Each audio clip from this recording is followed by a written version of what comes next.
আসসালামু আলাইকুম everyone, welcome back to my channel. কেমন আছেন আপনারা সবাই? নিশ্চয়ই ভালো আছেন। আজকে আমি আপনাদের সাথে শেয়ার করব গুঁড়া দুধ ও ডিম দিয়ে ভীষণ মজার একটি নাস্তার রেসিপি।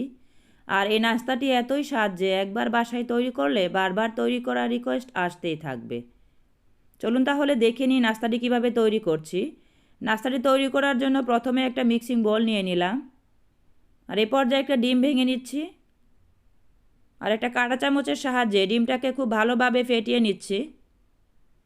এমনভাবে ফেটাতে হবে যাতে কোনো প্রকার লাঞ্চ না থাকে।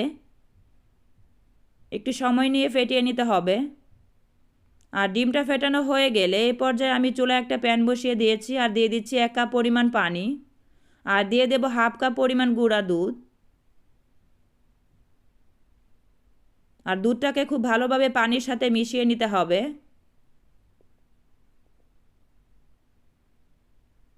আর দুধটা ভালোভাবে মেশানো হয়ে গেলে এই পর্যায়ে আমি জাল করতে থাকবো। জাল করে দুধটাকে ঘন করে নেব। আর এখন এখানে অ্যাড করে দিচ্ছি 2টা দারুচিনি, 2-3টা এলাচ, আর দিয়ে দিলাম একটা তেজপাতা। এখন আবারও একটু নেড়েচেড়ে মিশিয়ে নিচ্ছি।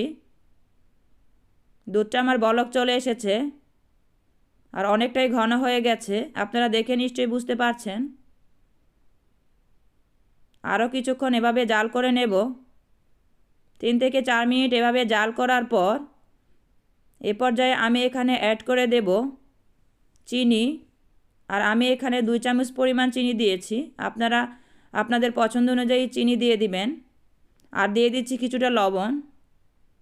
আর মিষ্টি খাবারের লবণটা আপনারা পছন্দ না করলে স্কিপ করতে পারেন। চিনি আর লবণটা অ্যাড করার পর আবারও একটু নেড়ে নিচ্ছি। আর এই পর্যায়ে চিনিটা দেওয়ার কারণে দুধটা অনেকটা পাতলা হয়ে গেছে। আরও 2 থেকে 3 মিনিট জাল করে নিচ্ছি। আরও 2 থেকে 3 মিনিট জাল করার পর দুধটা আবার অনেকটা ঘন হয়ে গেছে, আপনারা দেখে নিশ্চয়ই বুঝতে পারছেন।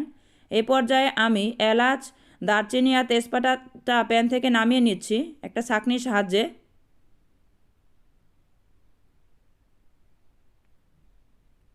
আর এই পর্যায়ে আমি এখানে নিয়ে নিচ্ছি ডিম, যে ডিমটা আমি ফেটিয়ে রেখেছিলাম। আবারও একটু নেড়ে মিশিয়ে নিচ্ছি।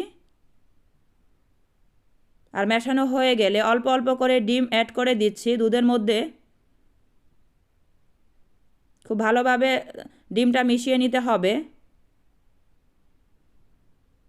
বাকি ডিমটুকুও আমি অ্যাড করে দিচ্ছি।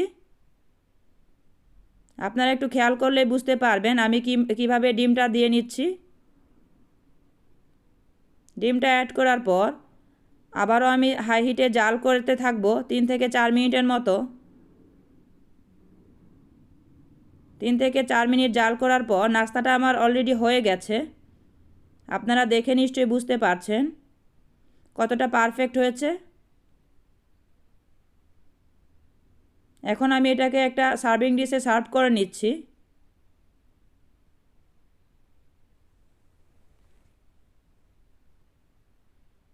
এটা দেখতে যেমন সুন্দর হয়েছে, খেতেও হয়েছে দুর্দান্ত। এর উপর দিয়ে আমি কিছু কিশমিশ অ্যাড করে দিলাম। অবশ্যই রেসিপিটিকে ফলো করে আপনারা বাসায় ট্রাই করবেন আর কমেন্টে জানাবেন কেমন হয়েছে। আশা করছি আমার আজকের রেসিপিও আপনাদের কাছে ভালো লেগেছে।